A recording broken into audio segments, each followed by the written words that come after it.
नमस्कार दोस्तों, स्वागत है आपका इस वीडियो में। क्या भारत को मिलने वाला है ऐसा फाइटर जेट जिनसे चीन और पाकिस्तान की टेंशन एक साथ बढ़ सकती है? और क्या रूस ने भारत को ऐसा ऑफर दिया है जिसे ठुकराना आसान नहीं होगा? आखिर क्यों पूरी दुनिया की नजरें इस प्रस्ताव पर टिकी हुई है? आइए जानते हैं, लेकिन उससे पहले इस वीडियो को देखिए। रूस ने भारत के साथ रक्षा क्षेत्र में सहयोग को लेकर एक अहम प्रस्ताव दिया है। रूस ने भारत के साथ मिलकर 5th generation fighter jet Sukhoi 57 को बनाने की पेशकश की है। खास बात यह है कि रूस सिर्फ विमान देने की बात नहीं कर रहा है, बल्कि डिफेंस टेक्नोलॉजी को भारत के साथ साझा करने के लिए भी तैयार हैं। यानी भारत को एडवांस टेक्नोलॉजी तक पहुंच देने की बात रूस के राष्ट्रपति व्लादिमीर पुतिन ने की है। रूस के राष्ट्रपति पुतिन ने भारत को 5वीं पीढ़ी का स्टेल्थ फाइटर जेट Su-57 संयुक्त विकास और उत्पादन का बड़ा प्रस्ताव दिया है। सबसे खास बात यह है कि पुतिन ने साफ कहा है कि इस प्रोजेक्ट में भारत पर किसी भी तरह की टेक्नोलॉजी ट्रांसफर की पाबंदी नहीं होगी। यहाँ बयान ऐसा समय में आया है जब भारत का स्वदेशी AMCA यानी एडवांस्ड मीडियम कस्टमेडी एयरक्राफ्ट मैजिक अभी शुरुआती चरण में है।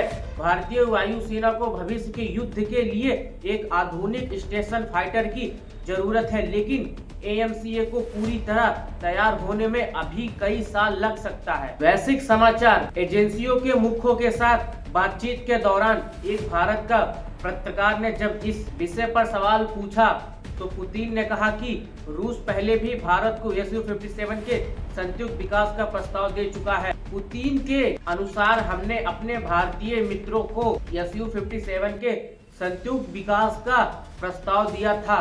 मेरा राय में यह दुनिया का सबसे बेहतरीन लड़ाकू विमानों में से एक है, लेकिन उस समय हमारी भारतीयों ने कहा था कि वह इस पर विचार करेगा। रूस राष्ट्रपति ने यहाँ भी बताया कि शुरुआती में यह परियोजना भारत और रूस का साझा प्रोजेक्ट बन सकती थी, लेकिन बाद में रूस ने इसे स्वयं विकास किया था।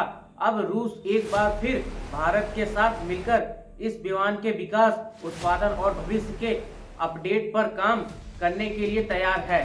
Su-57 रूस का सबसे आधुनिक 5वीं पीढ़ी का स्टेल्थ फाइटर जेट माना जाता है।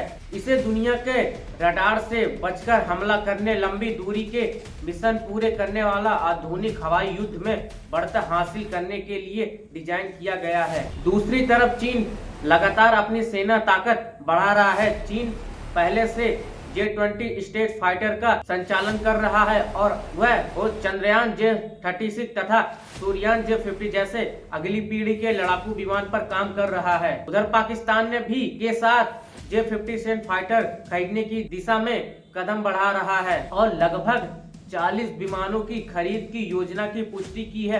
ऐसे में भारतीय वायुसेना के सामने आधुनिक स्टेशन फाइटर की जरूरत पहले से ज्यादा है महत्वपूर्ण हो गई है। रक्षा विशेषज्ञों का मानना है कि यदि रूस भारतीय जरूरतों के अनुसार तकनीक और उत्पादन समझदारी देने को तैयार रहता है तो भारत अंतरिम समाधान के तौर पर करीब 36 Su-57 लड़ाकू विमान की खरीद पर विचार कर सकता है।